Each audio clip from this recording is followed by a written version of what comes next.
Today I'm telling you about our unique visit of the Shepseskaf Mastaba, also known as Mastabat el-Fara'un, located in South Saqqara by Cairo, Egypt. As we know, this mastaba belongs to Pharaoh Shepseskaf of 4th Dynasty of Old Kingdom. Shepseskaf was a son and successor of the famous Pharaoh Menkaure, owner of the Menkaure pyramid on Giza plateau.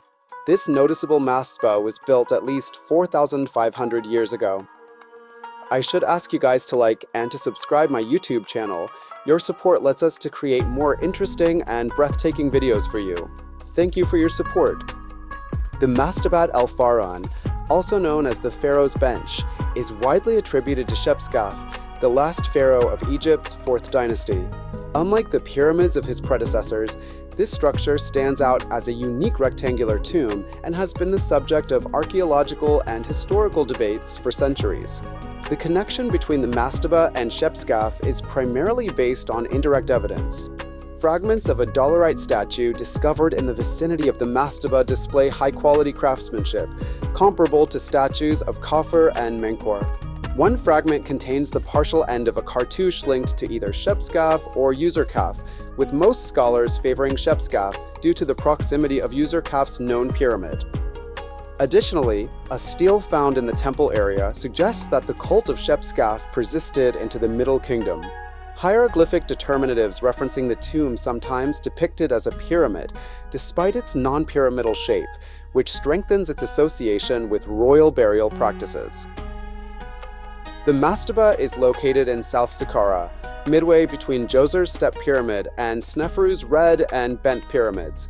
This placement has intrigued scholars, with some suggesting that it aligns with pre-existing sacred landscapes. Giulio Magli hypothesized that the tomb's position harmonized with Sneferu's pyramids, symbolizing continuity and order within Egypt's sacred geography. Others argue that the choice reflects Shepseskaf's ties to his dynasty's origins in Djoser. The alignment also provides a fascinating insight into ancient Egyptian architectural planning. The layout appears to consider both geographical and symbolic factors, aiming to connect the tomb with the broader ritual landscape. This level of planning suggests that Shepseskaf's builders were adhering to principles that balance tradition with innovation. The Mastaba of Shepseskaf is located in South Saqqara, strategically placed between Djoser's iconic step pyramid and Sneferu's red and bent pyramids. This positioning, some scholars argue, reflects deliberate alignment with sacred landscapes, connecting the tomb with broader ritual symbolism. Surrounding the mastaba, several smaller pyramids and ancillary structures add to the site's complexity. These minor pyramids, likely belonging to members of Shepseskaf's family or high-ranking officials, exhibit simpler designs and are now heavily eroded. Traces of enclosures and pathways, including a mud brick causeway extending eastward, indicate a once thriving necropolis. This causeway connected the mastaba to an adjacent mortuary temple, further embedding it within the sacred geography of Saqqara. The surrounding structures suggest that Shepseskaf's builders sought to integrate traditional 4th dynasty mortuary practices with innovations, reflecting a transitional period in ancient Egyptian royal ideology. The remains of the mortuary temple, though largely destroyed, reveal elements consistent with earlier dynastic architecture, such as offering chambers and limestone-paved courtyards. The Mastabat el-Fara'un remains a singular monument in Egypt's architectural history, representing a bridge between the grandeur of pyramid construction and the evolving mortuary practices of later periods.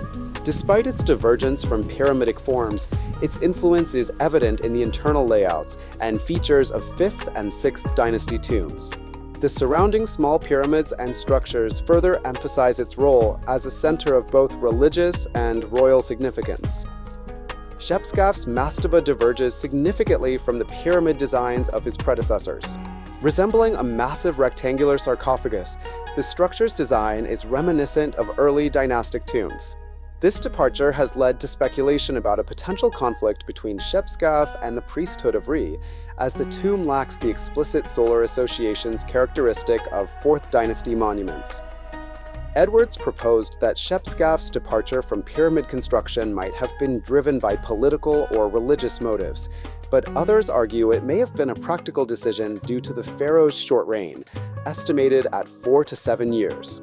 The simplicity of the structure may have allowed for quicker construction, ensuring its completion within the pharaoh's lifetime. Another intriguing theory relates to Shepseskaf's potential desire to return to earlier traditions. By adopting a form that harked back to the First and Second Dynasties, Shepseskaf might have been signaling a rejection of solar cult dominance and an alignment with more ancient royal ideologies. The mastaba measures approximately 99.6 by 74.4 meters and consists of a two-stepped core made of limestone blocks. The lower step comprises 5 courses, each about 1.83 meters high, while the upper step is slightly shorter at 1.60 meters per course. Parapets at the north and south ends add to its height, bringing the total to about 18.4 meters. The outer casing was originally made of Tura limestone, with some evidence suggesting a granite base course. The casing stones were meticulously cut and fitted, with corner blocks featuring tenons for added stability. However, much of this outer layer has been stripped away over time, leaving the core exposed. The use of high-quality materials and advanced construction techniques highlights the importance of this monument, despite its divergence from the traditional pyramid shape. The choice of materials also connects the mastaba to the building practices of earlier 4th Dynasty monuments, such as the Red Pyramid. The entrance passage is located on the north face, descending at an angle of approximately 28.5 degrees. This passage, constructed of granite blocks, leads to a horizontal corridor featuring 3 portcullises designed to block access to the burial chambers. These portcullises vary in thickness, with the first being unusually thin at 16 centimeters, while the second and third measure around 25 centimeters. The main chambers consist of an antechamber and a burial chamber, both constructed from large granite blocks.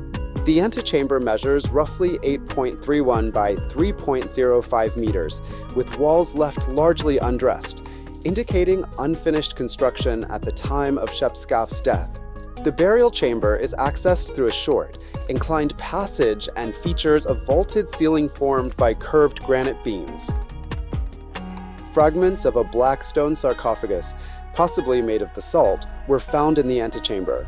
The sarcophagus, which appears undecorated, was heavily fragmented, and its original placement remains uncertain. Some scholars speculate that it may have been moved or damaged during tomb robberies or later restorations. The horizontal corridor leading to the burial chamber also includes niches along its walls, possibly intended for storage or symbolic purposes. These niches are similar to features found in earlier pyramids, suggesting continuity in certain architectural traditions. The mortuary temple, situated on the mastaba's eastern side, has been almost entirely destroyed, with only traces of its foundation remaining. Reconstruction efforts suggest it featured a large courtyard paved with limestone and possibly a granite-lined lower course. Drainage channels from the temple led to basins outside its northern wall, which may have been used for ritual purposes, such as collecting sacrificial blood or growing symbolic plants like papyrus. The temple's layout includes elements consistent with other 4th Dynasty mortuary complexes, such as offering chambers and storage rooms. However, its integration with the mastaba casing is unique, indicating that the two structures were constructed simultaneously. This integration further emphasizes the careful planning behind Shepseskaf's burial complex. A mud brick causeway extended eastward from the temple, connecting it to the surrounding necropolis. This causeway, along with the enclosure walls, shows evidence of modifications and reuse during later periods, including the Middle Kingdom. These later additions highlight the continued importance of the site, even centuries after Shepseskaf's reign. The first modern documentation of the Mastaba of Shepseskaf was conducted by Pharaoh in the 19th century. His observations, though brief, provided foundational measurements and a general layout of the structure. However, the most significant excavation work began in 1924 under Gustave Jacquier, whose detailed findings were published in 1928. Jacquier's efforts revealed much about the Mastaba's architecture, including its unique step design and the remnants of its inner chambers. Jacquier documented the large breach on the north face, attributing it to tomb robbers. He also examined the fine limestone casing and its remnants, which displayed precise craftsmanship and an angle of inclination varying between 61 and 65 degrees.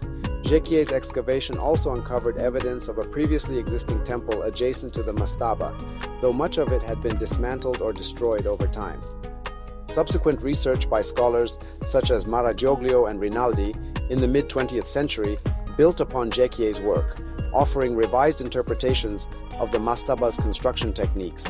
They proposed that the inner limestone core and the outer casing were built concurrently, a theory supported by the seamless integration of the two elements. Recent archaeological studies have employed advanced technologies such as 3D scanning and geophysical surveys to further explore the site. These methods have allowed researchers to map subsurface features and refine measurements of the Mastaba's dimensions. Preliminary results suggest that additional structures or burial features may lie hidden beneath the surrounding sands, warranting further investigation.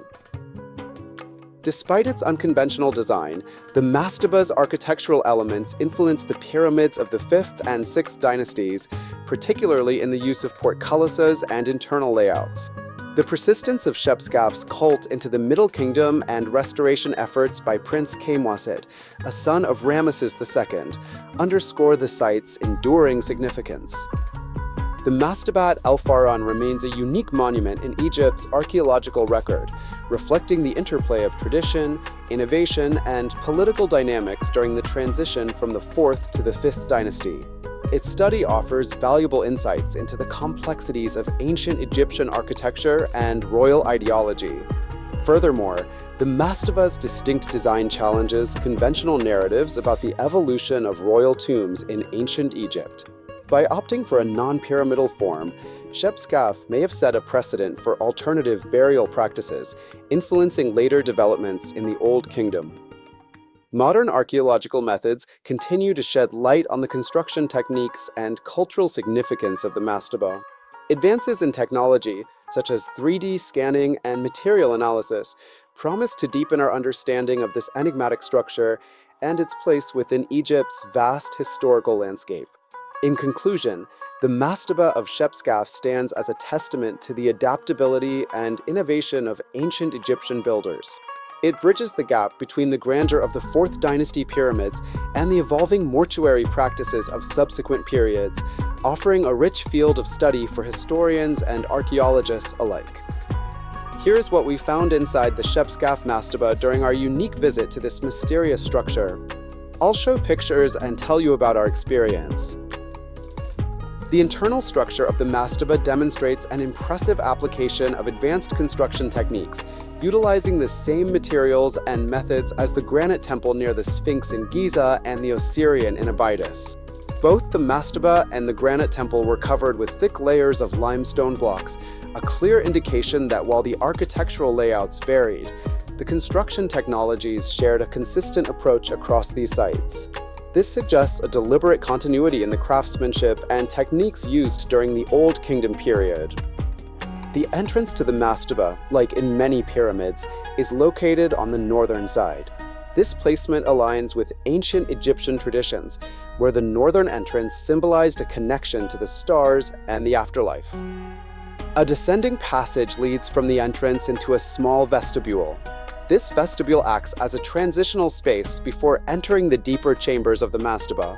The portcullises in the Mastaba are unusually thin compared to other structures of the period.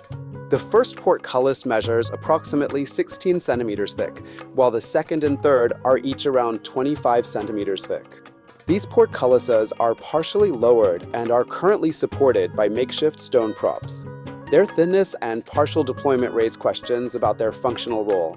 Were they ceremonial in nature, or was this simply a deviation from the standard design due to time or material constraints?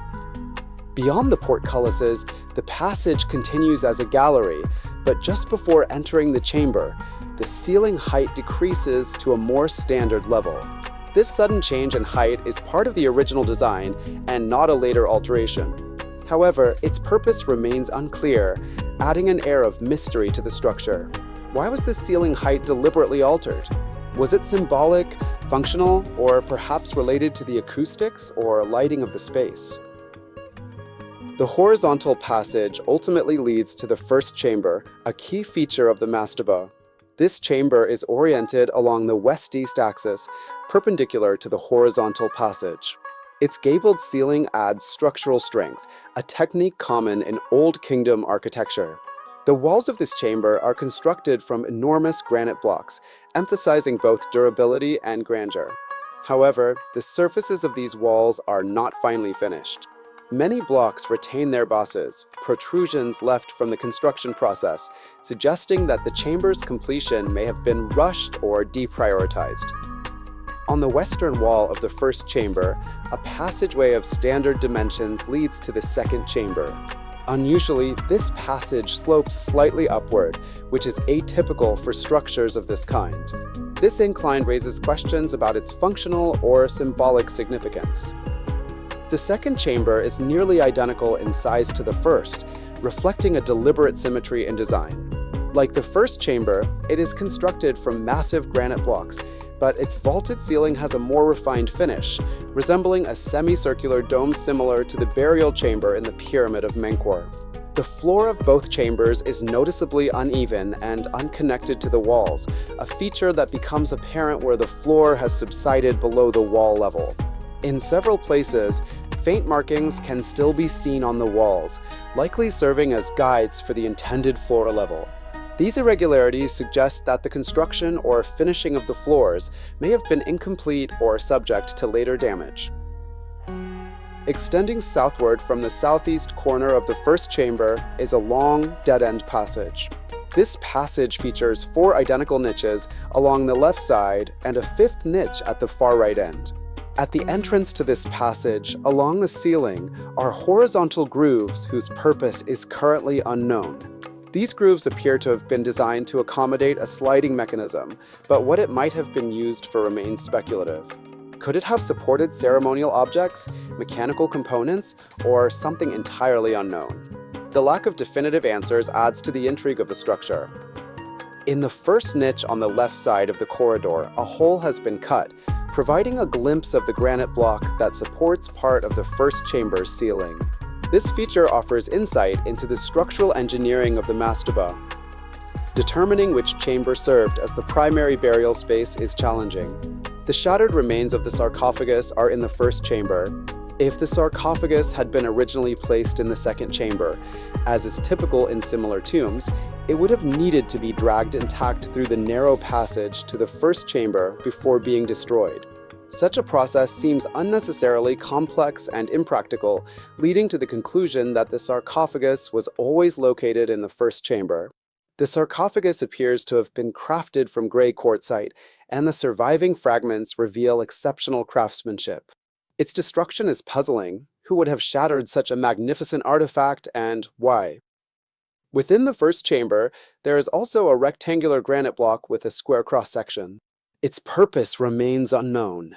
Its dimensions are smaller than those of the passageways, ruling out its use as a plug or stopper. This enigmatic block adds yet another layer of mystery to the mastaba's design. Scattered throughout the chamber are fragments of a kerosene lamp. The glass components of the lamp are neatly broken, with all shards remaining undisturbed. The presence of this lamp suggests relatively modern activity within the mastaba, but the care with which its fragments lie suggests it has been undisturbed for quite some time.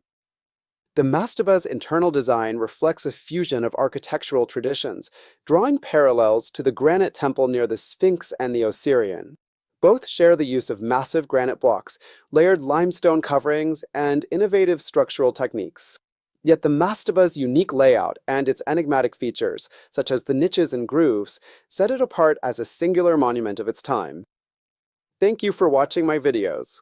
Please, don't forget to like this video and subscribe on my YouTube channel. Your support is very important for me and my team.